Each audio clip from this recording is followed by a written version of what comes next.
Sioni live. Ẹ jẹ́ kí a gbàdúrà orúkọ Jésù, orúkọ Jésù, ní àṣẹ ńlá ti Jésù. Ọlọ́run wa gbé yín ga, afọpẹ́ fún yín, àfihàn fún yín fún orí ọ̀fẹ́ àtàní lórí ayé wa. Olúwa ẹ gba ọpẹ́ wa, Olúwa ẹ gba yín wa, bàbá ẹ gba ọpẹ́ wa, adániwáyé ẹ gba yín wa. A tún wá sórí àkọ̀tun ètò Onihinrere Sioni lónìí, àánú ló gbé wa ró, ẹ̀mí mọ́ ẹ gba ọpẹ́ wa. A ń lọ nínú ọ̀rọ̀ yín ló lè rà wá padà ní ohun tí ayé dà lónìí. Ọ̀rọ̀ yín ló lè gbé wa ró, ọ̀rọ̀ yín ló lè ṣàtọ́nà ayé wa, ẹ̀mí mọ́ ẹ sọ̀rọ̀ agbára yín jẹ́. Ọ̀rọ̀ yín ẹ fi wo ilẹ̀ wa, ọ̀rọ̀ yín ẹ fi gbé wa dìde, ọ̀rọ̀ yín ẹ fi ṣe tiwa láṣẹ pé, ọ̀rọ̀ yín ẹ fi ṣíjú àánú wò wá, ọ̀rọ̀ yín ẹ fi pa wá lẹ́rìn ayọ̀, ọ̀rọ̀ yín ẹ fi tún ayé wa nípàdé gbogbo káfògbò àtọ́lá forúkọ mímọ́ yín ní orúkọ Jésù Kristi Olúwa àti olùgbàlà wa. Àmín lórúkọ Jésù. Hallelujah. A dúpẹ́ púpọ̀ lọ́wọ́ Ọlọ́run alààyè. We thank God the Almighty fún orí ọ̀fẹ́ àti àánú rẹ̀ lórí wa. for His grace and His mercy over us, for His favor and His upkeep, for His majesty and support that keep us in order to come to this program, Zion the Proclaimer, Great 101.1 FM. from this station of Great 101.1 FM. As the living God has been using us weekly, I greet you like the child of God. I greet you with the power in the blood of Jesus. I pray in the mighty name of Jesus, the Savior. The word of the living God will redeem our lives. Brethren in the Lord, I'm in the book of John, chapter 1, from verse 1. In the beginning, the Word, and the Word was with God, and the Word was the Word. This was in the beginning with God. Everything was made, and nothing was made after the creature. And was the light of men, and the light shined in darkness, and the darkness comprehended it not. The light shines in darkness, and the thick darkness comprehended it not. The darkness tries in order to comprehend it, but it cannot comprehend it, because the word of the Lord lives forever. It is this word that takes us to the things of today that was found out in the book of Isaiah, chapter 26, verse 3. That says, I will keep him in perfect peace, whose mind stayeth on thee, because he trusted in thee. He shall keep him in perfect peace, whose mind is stayed with thee, because he trusted in thee. Keep him in perfect peace, with you, for he trusted in thee. Hallelujah. This song came out from the song in Judah. It gives explanation that whosoever that stand uprightly in his faith will be a partaker of everlasting life. This word is revealing to us that perfect peace is assured. There is peace truly. There is perfect peace truly. But for those that trusted upon the name of the Lord alone, it is a word of assurance. It is a word of assurance in your home. It is a word of assurance in your house. It is very certain in your home. Over your marriage, it is a word of assurance. Upon all your undertakings, in the lives of your children, it is a word of assurance. Going and coming in this world, it is a word of assurance.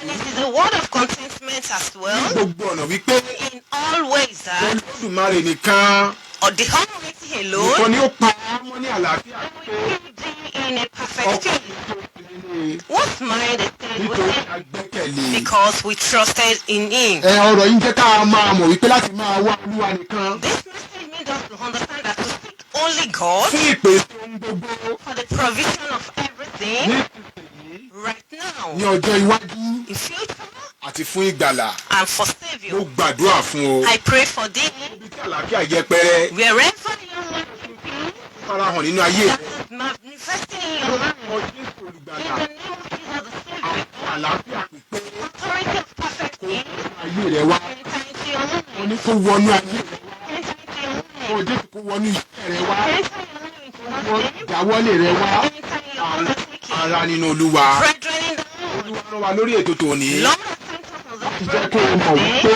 for you to understand ẹgbẹ̀rẹ̀ wà o. that there is little peace. gbogbo àwọn nǹkan tá à ń celebrate nínú ayé lónìí. Whatever we are celebrating on earth today, àlàáfíà yẹpẹrẹ ni wọ́n. they are incomplete, imperfect. ní mọ́tò You have a car, ìtọ́ èsì sórí. you have a seat, mo lówó lọ́wọ́ nínú you are àkáǹtì. so rich, mo ra property rẹpẹtẹ. you bought a lot of property.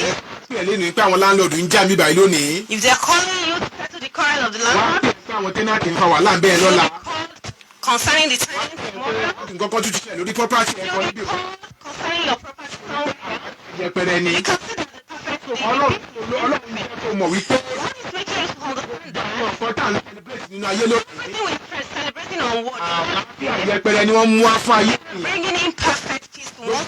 ọ̀tá rí ní pàtàkì Everything that we think they are ní gẹ́gẹ́ bí olórí ayọ̀. that we are seen as a great God, ní àlàáfíà pípé. that we are looking at perfect peace, ní àlàáfíà pípé. no, àlàáfíà yẹpẹrẹ ni imperfect peace ni wọ́n mú wá fún that ènìyàn. they are bringing for people. òun ni ọ̀rọ̀ Ọlọ́run yẹn ṣe sọ nínú ìwé. The message of God is in the book of Isaiah, orí kẹrìndínlọ́gbọ̀n chapter 22, kẹta wípé verse 3. ìwọ That fàámọ̀ ní àlàáfíà pípé. that will keep them in perfect peace. Whose mind has stayed nítorí with tí me, ó for gbẹ́kẹ̀lé he trusted in thee. ọ̀rẹ́ sí ilé Olúwa o. Friend, rest upon God. ohunkóhun tó lè jẹ́ olórí ìdààmú fún ọ lákòókò yìí. Whatever that can be the upper evil in your life, you have to rest on God. ohun tó lè máa fún ẹ ní ìpòrúru ọkàn sí ilé Olúwa. That can be giving you trouble mind, cry and òun wojú Olúwa fún ọmọ ní ilé Olúwa. seeking the face of God for the fruit of whom you have to trust in God. òun wojú Olúwa fún iṣẹ́ ní ilé Olúwa. Seeking for joy from God, you have to trust in God. ìgbéyàwó rẹ̀ ń ṣètò ní ilé Olúwa. Your marriage is shaky, you have to rest and trust on God. ìpè àti iṣẹ́ ìránṣẹ́ rẹ ló ń lọ bí kò ṣe yẹ kó lọ sí ilé Olúwa. Your call on your ministration is not going well, please trust in God. ọba tó pè ọ́ tó rán ọ níṣẹ́ ṣe tó láti ṣe àtìlẹ́yìn fún ọ. He that called you and sent you message is ready to support thee. àwọn tí ọkàn wọn bá sinmi lé. Because those that whose mind trusted àwọn on tí ayé wọn bá gbẹ́kẹ̀lé. those that their life rested on him, àwọn nìkan ló ṣetán láti pa àmọ́ ní they àlàáfíà are the one alone that is ready to keep in perfect gbogbo peace. ohun tí ayé máa ń tojú bọ̀ lónìí. What all the worldly people are just looking gbogbo onto ohun tá a lọ today, tọwọ́ bọ̀. what we are dipping our hands gbogbo into, ẹgbẹ́ tá à ń darapọ̀ mọ́. all the society that we are gbogbo joining, àwọn nǹkan tá à ń gbà tá à ń lò. all those things we are taking and using, tó ń gé ẹ̀mí kúrú. that is cutting the life short, tó ń da ayé àyè àwọn ènìyàn rú. that is disturbing one's èyí life, tó ń ṣe àtúntò ayé àwọn ènìyàn lọ síbi tí wọn kò fẹ́. or that is rearranging the lives of people to a wrong place. òun ni ẹ̀mí Ọlọ́run ṣe sọ fún ẹ lórí ètò tòní wípé. That is why the Spirit of God is telling us ọwọ́ that òun today, nìkan làlàáfíà pípé wà. that the perfect peace is within Him alone. àlàáfíà pípé yìí sì wà fún àwọn tí ó bá sinmi lò. This perfect peace is with those that trusted on Him gbogbo ẹ̀mí wọn lé òun. and trust and put all His life on ilé Olúwa o. trust in God. Dáàdì ẹ̀ sinmi lé Olúwa. Daddy, please trust in Mọ́mì God. ẹ gbẹ́kẹ̀lé Olúwa. Mommy, rely on God. ní gbogbo ọ̀nà ẹ jẹ́ kí gbogbo ìgbẹ́kẹ̀lé inú wà lórí Olúwa. In everything, let your trust be upon the Lord. àǹtí ẹgbẹ́ mi lé Olúwa. Sister, trust in God. ọ̀dà Ọlọ́run ní kẹ́ ẹgbẹ́ mi gbẹ́kẹ̀lé. Brother, you have to trust on your nítorí God. nínú ayé búburú tí a wà yìí. Because in this evil world that we have today, ipá àti ọgbọ́n ènìyàn kò tó nǹkan kan. one's might and the wisdom does not up to mo lè anything. ṣe mo lè dá mo I can do it mọ and ọgbọ́n tí mo lè dá sí. I know how to tackle it. kò sí nǹkan kan tó lè mú wá fún ènìyàn. Nothing it can bring to kí one. ni ìdí pàtàkì tí a kì í fi lè sinmi lé Olúwa? What is the reason that we cannot even trust ní in irú God. ayé àkókò yìí. At this time, ní ìdí tí a kì í lè fi sinmi ní Olúwa. what's the reason that we cannot trust in nínú God ayé àkókò in yìí. this time? àkọ́kọ́ rẹ̀ ní ìbẹ̀rù. The first one is fear. ìbẹ̀rù. Fear. ìbẹ̀rù. Fear. ṣé máa lè ṣe ṣe ṣá. Will it be possible at all? ṣé bí mo ṣe fẹ́ kó iṣẹ́ máa lè rí bẹ́ẹ̀ ṣá. Will it be the way I want it? ṣàdúrà tí mò ń gba iṣẹ́ máa gbà ṣá. By prayer be answered? ṣé a máa rí ìrànlọ́wọ́ yẹn gbà ṣá. Will I receive the help? ṣé máa bọ́ sí bí mo ṣe fẹ́ kó bọ́ sí. Will it be correct the way I want it? adániwáyé sọ wípé Our Creator says, gbogbo ohun tó ń bẹ̀bẹ̀ fún. everything you are seeking ó máa for bọ́ sí. will come to normal àfi kó gbẹ̀mí lóhùn nìkan. unless you trust on Him ọwọ́ òun alone. It nìkan ní says, "As the might and the ó wà power." nínú ìwé Tímótì kejì In the book of 2 Timothy, orí kìíní chapter 1, ẹsẹ̀ keje. verse 7. mo wà nínú ìwé Tímótì The kejì book of Timothy, Orí 2 kìíní. Timothy, chapter 1, ẹsẹ̀ keje. verse 7. nítorí pé Olúwa kò fún wa ní ẹ̀mí ẹ̀rù. For the Lord has not given us the spirit ó of kọ́ fear, tí kò ṣe ti agbára of power, àti ti ìfẹ́ and of love, àti ti ọkàn tó yè. and of a sound mind. Olúwa kò fún wa ní ẹ̀mí ẹ̀rù. God has not given us the spirit of fear, tí kò ṣe ti agbára except the one of power, àti ti ìfẹ́ and that of love, àti ọkàn tó yè kóró. and of sound mind. Ọlọ́run tó sọ pé òun máa pa ó mọ́ ní àlàáfíà pípé. God that has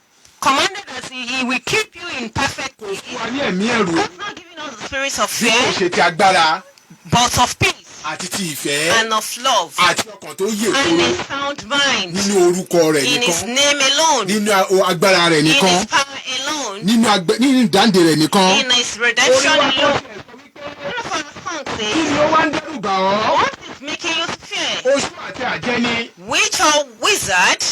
pé orúkọ Jésù nígbà Call the name of Jesus all the time, ìgbàlódé rẹ̀ yóò sì kú. and your sorrow will flee wàá rí pé away. ní ọ̀pọ̀lọpọ̀ ìgbà You say many times tó ní àwọn àdójúkọ kọjá that you're having some tó ń challenges, gbàdúrà that dáadáa you're praying tó perfectly, gbé ẹ̀mí rẹ̀ lórúkọ that Ọlọ́run you nìkan. trust your life on God alone. ọ̀tá tó máa wò ó pé ó máa ń dán sí i. The enemy will be looking at you that you ó are máa ń tẹ̀síwájú. better. You are going back.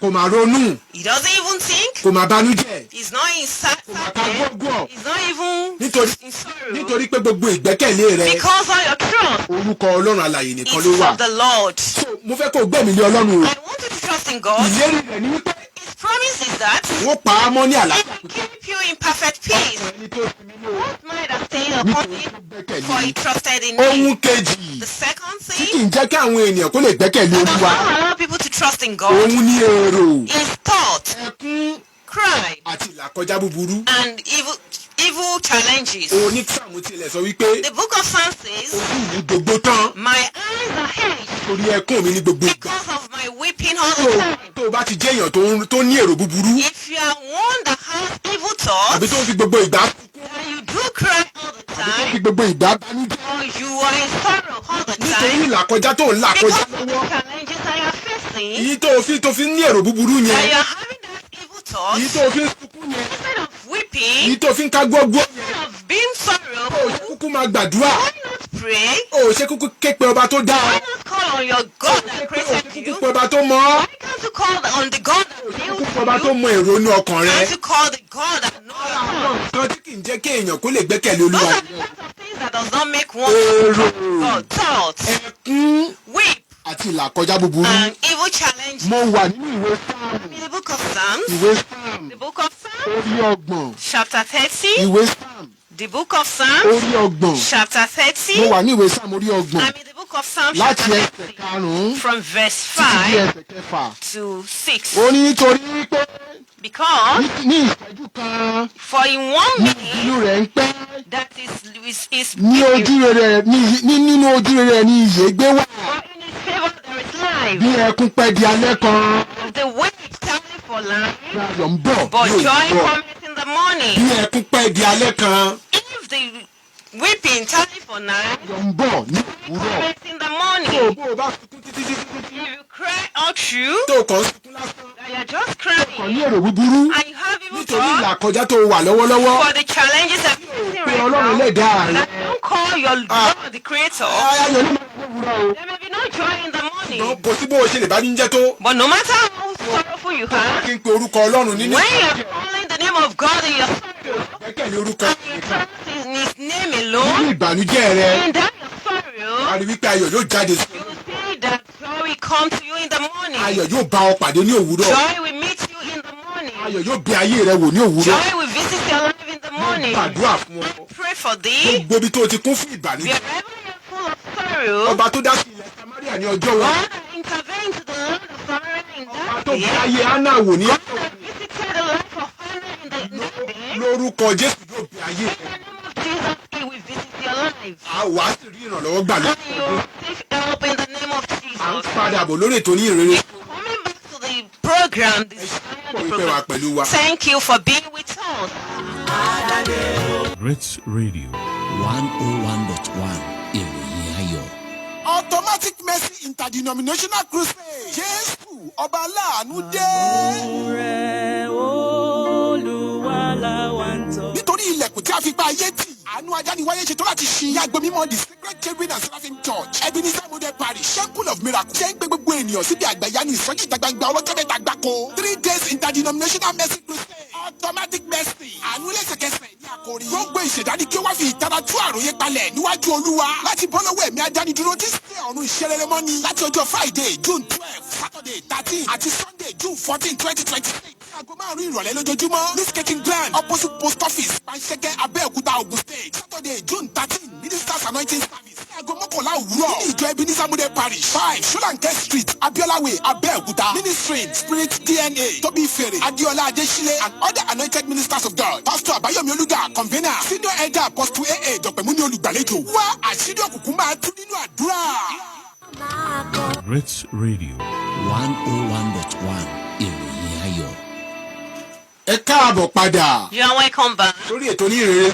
to the program Zion the Proclaimer Láti iléeṣẹ́ Great 101.1 FM. from the station of Grace 101.1 Ní FM. Stainless ní Ọbántòkò ní And Abẹ́òkúta. stainless in Obatoko Abeokuta. Ọ̀rọ̀ Ọlọ́run tí Olúwa mú tọ̀ wá lórí The ètò word of God that the Lord has brought to you on this program today.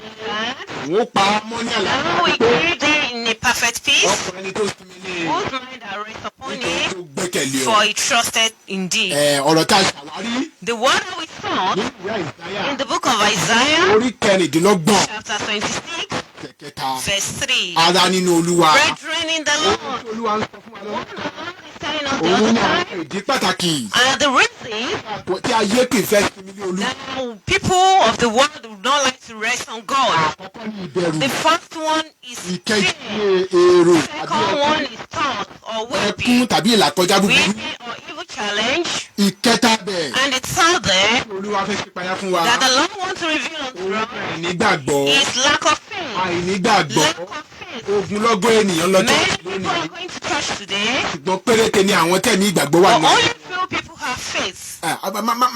Má bànújẹ́ tó bá tún rí i pé àwọn tó tẹ̀jọ́ aṣíwájú ní ìjọ gan wọn ní ìgbàgbọ́. Don't be so sorrowful because the leaders in the church do not have faith. Gbọ́dọ̀ fi ẹ̀mí ìgbàgbọ́ ṣe ọ̀pákùntẹ̀lẹ̀ ayé rẹ. You must make the spirit of faith to be what your watchword. Tó bá fẹ́ kí adániwáyé pa ọmọ ní. If you want the Creator to keep you in perfect peace, Ọwọ́ rẹ̀ ní àlàáfíà pípé wà o. it is in His hand that there is perfect peace. Ipá rẹ̀ nìkan ló lè pa ọmọ ní àlàáfíà It is pípé. only His mind that can keep you in perfect peace. Ìrànlọ́wọ́ rẹ̀ ló lè pa ọmọ ní àlàáfíà It pípé. is His help that can keep you in perfect peace. Ayé rẹ gbọ́dọ̀ takú sí orísun ìgbàgbọ́. Your life must be at that fountain of faith. Bí o bá gbẹ́kẹ̀lé Ọlọ́run. If you truly rest on God. Ọmọ tó ń wojú Olúwa fún yẹn. That child that you are looking unto God face Má jẹ́ kán for, fún ẹ ní nǹkan tó tọ́ láti lò. don't allow them to give you the wrong thing to Gbẹ́kẹ̀lé do. Ọlọ́run. Trust in Tó ń God. wojú Olúwa fún yẹn. The work you're seeking God for, Má jẹ́ don't kán sọ pé kò ní ìṣó níbi tí ò tọ́. allow them to lead you to the wrong place. Gbẹ́kẹ̀lé Ọlọ́run. Trust in God. Ẹ tó lọ bí ó ṣe yẹ kó lọ yẹn. That's your business that is going the Àwọn wrong nǹkan way. tí ò tọ́ lọ. Don't let us redirect you. Gbẹ́kẹ̀lé Ọlọ́run. Just trust in God Pẹ̀lú ẹ̀mí ìgbàgbọ́. with the spirit of faith. Wàá sì rí wípé When you say that, àlàáfíà pípé Ọlọ́run alààyè ó wà ní ayé the rẹ̀. perfect peace of God will be in your life. Ẹ̀sọ́ tó tẹ̀ ńlá kọjá. Even the sickness you are going Ẹ̀mí through, ìgbàgbọ́. that's the spirit of faith. Gbẹ́kẹ̀lé Ọlọ́run. Trust in Nígbà God. nǹkan ó ti ní bí financial life ẹ ṣe rí ní ìgbà kan. Maybe your financial life is Ó somehow, wá rí and wá yí bíríbá kan. it has turned around somehow. Gbẹ́kẹ̀lé Ọlọ́run. Trust in God. Ó bù nínú gbogbo ìrìn àjò rẹ̀. Nobody journey, Ó fi gbogbo ìgbẹ́kẹ̀lé rẹ̀ sínú Ọlọ́run. he put all his trust in God Pẹ̀lú ẹ̀mí ìgbàgbọ́. with the spirit of faith. Wípé òun mọ̀ pé ọba kan Ọlọ́run alààyè kan wà níbì kan. That he knew that there was a living God somewhere. Ó gbà ó ní ìgbàgbọ́ wípé He had the belief that Ọlọ́run yóò dá ìkólọ náà padà. that God will return his stolen. A sì mú ìkólọ rẹ̀ padà. And his stolen was brought back. Wá gbọ́n kankan tí Ọlọ́run sọ tí Jésù sọ fún Tọ́mọ́sì. Listen to what Jesus told Nínú Thomas ìwé Jòhánù orí in ogún. the book of John 20, Ẹsẹ̀ kọkàndínlọ́gbọ̀n. verse 29. Ó ní pé Jésù sì wí fún un pé. Jesus said unto him, Nítorí tí ìwọ rí mi. because thou hast seen me, Ìwọ ṣe gbàgbọ́. thou hast believed. Gbọ́ o. Listen, Alábùkún fún. blessed Ní àwọn tí kò rí mi. are they that have not seen, Wọ́n sì gbàgbọ́. and yet they believe. Alábùkún. Blessed, Alábùkún fún.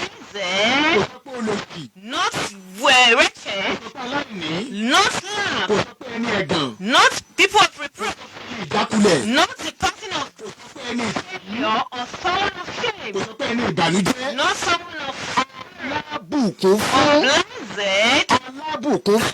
blessed, Ní àwọn tí kò rí mi. are they that have not Tí seen, wọ́n sì gbàgbọ́. and yet believe. Ọ̀rọ̀ Ọlọ́run sí ayé rẹ The nìyẹn o. word of God to your life is that Ohunkóhun tó o bá ń là kọjá ní whatever àkókò. you are passing through at this time, Gbàgbọ́ nínú ẹni tó kú lórí igi. believe on the one that died on the Ó cross mú ìgbàlà wá fún ọ. that brought salvation Nítorí to pé thee. fún rẹ̀ Because in his time, ní àlàáfíà pípé wà. only the perfect Má peace. lọ wọ ẹgbẹ́ tó yẹ kó o Don't lọ. go and join Má gangs. ṣe nǹkan tó yẹ kó o di. Don't eat what you don't supposed to Nǹkan eat. tó yẹ kó o mú. Don't drink what you don't supposed Má to lọ drink. nǹkan tó yẹ kó o mú. Don't use what you don't supposed to Àìlè use. gbẹ́kẹ̀lé Olúwa fún àlàáfíà pípé nínú ayé. Of trusting on God for perfect peace on this life. Òun ló jẹ́ kí ikú ọ̀dọ́ kó kúnnú ayé. That's what made the death of the youth Wọ́n common. ní kò dẹ̀ fún wa ní sáyìn ni o.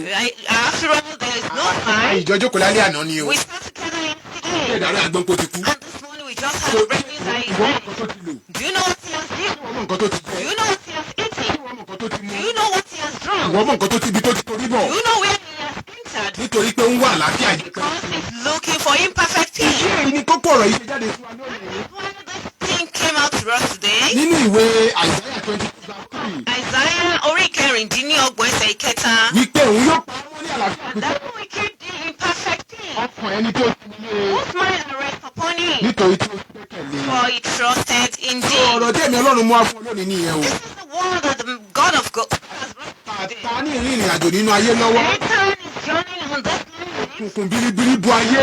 True darkness is on the world. Òkùnkùn biribiri bu ènìyàn. Broken darkness covered people. Nítorí pé ayé ń wà àlàáfíà yẹpẹrẹ kiri. Because people are looking for imperfect peace. Gan nínú orin Júdà yìí tó sọ fún wa. In the book of Judah that it tells Wípé us that adániwáyé the Creator, ipa tó borí ipá the hand that covers ju agbára lọ. the power that over all power, Ìrànlọ́wọ́ aláìlẹ́nìkan. the help of one that has no one, Yágbó yáájú ọkùnrin ogun. someone that is very brave in battle, Yóò pa á mọ́ we kill thee ní àlàáfíà pípé. in perfect peace. Ní ọkàn ẹni tó sinmi ní That is the mind of one who trusted in him, àtẹni tó sì gbẹ́kẹ̀lé. and those that trust in him. Tí kò ro towó tó ní. That does not think of the money he Kò ro tó ní kó jẹ. has, it doesn't think of Kò any ro ti property tó title, kó jọ. not thought of the property Kò he ro ti got. àwọn tó ti bí. He didn't think of the children he has Kò given ro birth kábíbà. to. He didn't think of the caliber. Kò He didn't think of the education. pàtàkì agbára rẹ̀. He left all his mind and power Ọlọ́run ọ̀gá and ògo. trust in the one God. Mo wà nínú ìwé òwe Read the book of the Proverbs, orí kẹta chapter 3, láti ẹsẹ̀ karùn-ún from verse 5, sí ìkẹfà. verses 5 Ìwé to òwe 6. The book of orí Proverbs, kẹta chapter 3, láti ẹsẹ̀ karùn-ún from verse sí ìkẹfà. 6. Òfin gbogbo àyà rẹ̀ Leave all your heart gbẹ́kẹ̀lé Olúwa. and trust in God. Tètè sí ìmọ̀ràn rẹ̀. Not unto thy own understanding. Mọ̀ ní gbogbo ọ̀nà rẹ̀. Know him in all his ways, Òun yóò sì máa tọ́ ipa and ọ̀nà he rẹ̀. shall keep thy paths. Mo kà á lẹ́ẹ̀kan This one is ìwé one òwe book of orí Proverbs, kẹta chapter 3, ẹsẹ̀ karùn-ún verses sí ìkẹfà. Fi gbogbo àyà rẹ̀ Trust with all thine heart pẹ̀lú Olúwa. in the Má Lord, sì tẹ̀ sí ìmọ̀ràn rẹ̀. with thy own Mọ̀ ní understanding. gbogbo ọ̀nà rẹ̀. All thy ways acknowledge thee, Yóò sì máa tọ́ ipa and he ọ̀nà will rẹ̀. guide your path. Olúwa kó bùkún ọ̀rọ̀ May rẹ̀ the Lord bless his word fún ìgbélékè ẹ̀mí wa. for the direction of our lives, Ọ̀rọ̀ náà yóò sì gbé wa dìde and the one we uplift ní us. orúkọ ti Jésù. In the name of Jesus Àwọn padà Christ, bọ̀. we are coming back. Rich Radio. 101.1 ìròyìn ayọ̀. Automatic Mercy Interdenominational Crusade. Jésù ọba aláàánú dé. Rẹ̀ Olúwa la wà nítorí ilẹ̀kùn tí a fi gba ayé tì àánú adániwáyé ṣetán láti ṣí ní agbo mímọ́ the sacred cherubim and seraphim church Ebenezer model parish temple of miracle ṣe ń gbé gbogbo ènìyàn síbi àgbàyanu ìsọjí ìta gbangba ọlọ́jọ́ mẹ́ta gbáko 3 days interdenominational mercy crusade automatic mercy àánú lẹ́sẹ̀kẹsẹ̀ ní àkórí gbogbo ìṣẹ̀dání kí ó wá fi ìtara tú àròyé palẹ̀ níwájú olúwa láti bọ́ lọ́wọ́ ẹ̀mí adánidúró tí sí ọ̀run ìṣẹ́rẹ́rẹ́ mọ́ni láti ọjọ́ Friday June 12 Saturday 13 àti Sunday June 14 2020 aago 5 ìrọ̀lẹ́ lójoojúmọ́ ní skating ground opposite post office Panṣẹ́kẹ́ Abẹ́òkúta Ogun State Saturday June 13 ministers anointing service aago 11 òwúrọ̀ ní ìjọ Ebenezer model parish 5 Solanke street Abiola way Abẹ́òkúta ministry spirit DNA Tóbi Fèrè Adéọlá Adésílẹ̀ and other anointed ministers of God pastor Àbáyọ̀mí Olúga convener senior elder apostle AA Dọ̀pẹ̀mú ní olùgbàlejò wá àṣírí òkùnkùn máa tú nínú àdúrà. Ìwọ ni Olúwa. Movement of lifting wákàtí ìgbésókè àkókò rẹ nìyí ìgbà rẹ ti dé nítorí tí ìgbésókè kò tí ì la oòrùn wá tàbí ní ìwọ̀ oòrùn bẹ́ẹ̀ ni kì í ṣe láti gúúsù wá ṣùgbọ́n láti ọ̀dọ̀ Ọlọ́run wá ni ìwọ yóò kéde ìgbéga Ọlọ́run tí ó gbé Jósẹ́fù ga láti inú túbú ó rántí Hánà àti èsì gbàgbé Dáfídì ó sì ń gbéni ga títí dòní ìwọ ṣetán fún ìyípadà rẹ ṣé o ti múra sílẹ̀ fún ìgbéga àtọ̀runwá ìtìjú rẹ parí ìdádúró parí àkókò ìgbéga rẹ ti dé bí o ti ń darapọ̀ mọ́ wa nínú ìpàdé olóṣooṣù ti ọ̀rọ̀ àdúrà ohun ìbápàdé pẹ̀lú ẹ̀mí mímọ́ ní the life center òkè ayọ̀ ìdàgbà ayétòrò ní gbogbo ọjọ́ àbámẹ́ta keje lóṣooṣù every second Saturday of the month ní dédé agogo 7 òwúrọ̀ tí Ọlọ́run sì ń lé ikọ̀ rẹ̀ olùṣọ́ àgùntàn Emmanuel Oyemi Olúwalé àti àwọn ikọ̀ Ọlọ́run mìíràn ibi ìpàdé ni bàbá Ṣara street ìyànà tó wà ní apá tún kí á tó dé sí the life college ayétòrò ìwọ náà wà pẹ̀lú ìrètí ìgbàgbọ́ ìmúrasí ìgbéga come expectant believing ready to rise. Ayé lọ́run àtayé. Great Radio 101.1 ìròyìn ayọ̀. ẹ jẹ́ kí a gbàdúrà Let us pray. ẹ jẹ́ kí gbogbo ènìyàn porúkọ Jésù. Everyone call the name of Jesus. nínú ayé tí a wà yìí The word we hear. ọ̀rọ̀ rẹ gbé mi ró Complete me with your word today. gbàgbọ́ Spirit of faith. pọ̀ mọ́ ayé mi àdúrà Father, in the name of Jesus, Lord, in this world nínú that ayé we ní have, àkókò yìí Lord, let ọ̀rọ̀ your rẹ word gbé mi ró of mercy, word of faith, ọ̀rọ̀ rẹ gbé mi ró ọ̀rọ̀ rẹ gbé mi ró word of faith, gbàgbọ́ let the spirit of faith ẹ̀mí be láti going bọ́ on, the spirit of trust in you, in every time of time. Let it be upon my life. God. ní orúkọ Jésù Àmín. ní orúkọ Jésù Àmín. Ọlọ́run wa gbé yín ga àfọpẹ́ fún yín àfihàn fún yín fún ọ̀rọ̀ yín tí ẹ rán jáde ní àkókò yìí Olú ẹ gba ọpẹ́ wa Àmín. ẹ̀mí ìgbàgbọ́ jẹ́ kó dàpọ̀ mọ́ ayé wa Àmín. ẹ̀mí ìgbàgbọ́ jẹ́ kó dàpọ̀ mọ́ ayé wa Àmín. òkùnkùn bo ilé ayé òkùnkùn bo ènìyàn Bẹ́ẹ̀ni.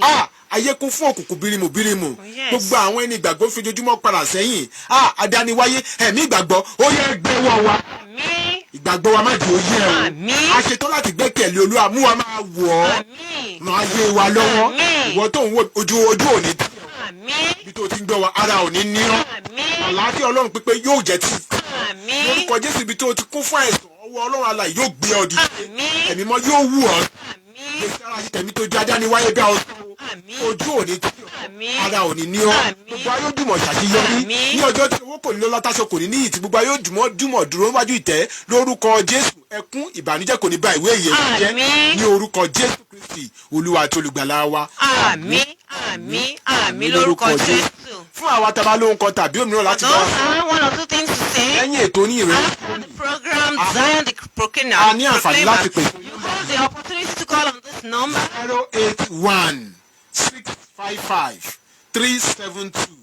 081-655-372-83 That's the number. 081-655-372-83 ní nọ́mbà tẹ̀ ní That's àǹfààní the number you have the láti opportunity pè to sí call. màmá wa senior mother in Israel Olúṣọlá Àdìsá Adédòkun àwọn ni wọ́n ń ṣe ògbùfọ̀ fún wa Ajínrere Michael Adébọ̀wálé Adéoyè lórúkọ tèmi ọmọ bàbá ládùúrà ní kóòtù bàbá ìjọ lórí rédíò alfa ìpàdé lọ́sẹ̀ tó ń bọ̀ lórí ètò Onihinrere láṣẹ Ọlọ́run ọ̀gá ògo shalom shalom.